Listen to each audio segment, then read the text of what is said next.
भारत में इलेक्ट्रिक वाहनों की संख्या लगातार बढ़ती जा रही है। रिक्शा, स्कूटर से लेकर कार तक सब इलेक्ट्रिक पर शिफ्ट होते जा रहे हैं और जैसे जैसे इन वाहनों की संख्या बढ़ती जा रही है वैसे ही इनकी चार्जिंग के लिए बिजली की खपत भी बढ़ती जा रही है। एक रिपोर्ट में इस बात का दावा किया गया कि आने वाले 2035 तक इलेक्ट्रिक व्हीकल्स 8.7% बिजली की खपत करेंगे। नमस्कार, मैं पिंटू सक्सेना। आज हम इस वीडियो में जानेंगे इस इलेक्ट्रिक व्हीकल से जुड़ी रिपोर्ट के बारे में विस्तार से। निवेश प्रबंधक firm IKIGAI asset manager holdings ने अपनी एक रिपोर्ट में दावा किया है ईवी की तरफ बढ़ते लगातार लोगों की कदम पावर ग्रिड की तरफ इसके असर को दर्शाता। इतना ही नहीं, वैश्विक स्तर पर भी लोगों का रुझान ईवी की तरफ बढ़ा है। आने वाले सालों में इलेक्ट्रिक व्हीकल्स कुल कार बिक्री का 18% हिस्सा होंगे। इसमें चीन का योगदान अकेले 50% से ज्यादा होगा। जब आने वाले सालों में तेजी से इलेक्ट्रिक व्हीकल्स बढ़ेंगे तो स्वतः ही बिजली का कंजप्शन बढ़ जाएगा।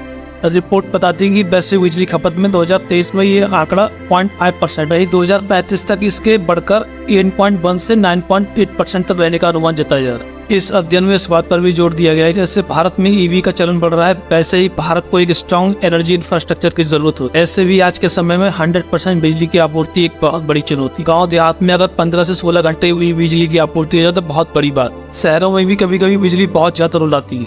ऐसे में देश में लगातार बढ़ते ईवी देश के लिए एक अवसर के साथ चुनौती भी है। सरकार इलेक्ट्रिक व्हीकल्स को बढ़ावा देकर कार्बन एमिशन को आने वाले सालों में 0 तक करना चाहती है, लेकिन इसके लिए बड़े स्तर पर ग्रीन एनर्जी का उत्पादन बहुत जरूरी है। बहरहाल सरकार और प्राइवेट कंपनियां इस दिशा में सोलर प्लांट और ग्रीन हाइड्रोजन के जरिए अपने कदम भी बढ़ा रही। भारतीय इलेक्ट्रिक व्हीकल्स जहां 2022 में 3.21 अरब डॉलर पर थे, वहीं इनकी इस दशक के आखिर तक यानी 2030 तक 113.99 अरब डॉलर तक पहुंचने की उम्मीद है। अगर ऐसा हुआ तो ये सबसे तेज ग्रोथ 66.52% की CAGR ग्रोथ होगी। CAGR का मतलब कंपाउंडेड एनुअल ग्रोथ रेट होता है, यानी आने वाले सालों में ग्रोथ का एवरेज। अब यहाँ पर बात आती है इनकी बैटरीज की, यानी कि ईवी को बगैर बैटरीज के तो चलाया नहीं जा सकता। देश में जैसे जैसे ईवी का बाजार बढ़ेगा वैसे ही बैटरी का भी बाजार बढ़ेगा। जहां 2023 में बैटरी बाजार 16.77 अरब डॉलर पर था, इसके 2028 तक 27.70 अरब डॉलर तक पहुंचने का अनुमान है, यानी इसमें भी एक अच्छी खासी ग्रोथ होने का अनुमान है। आज के समय में अगर आप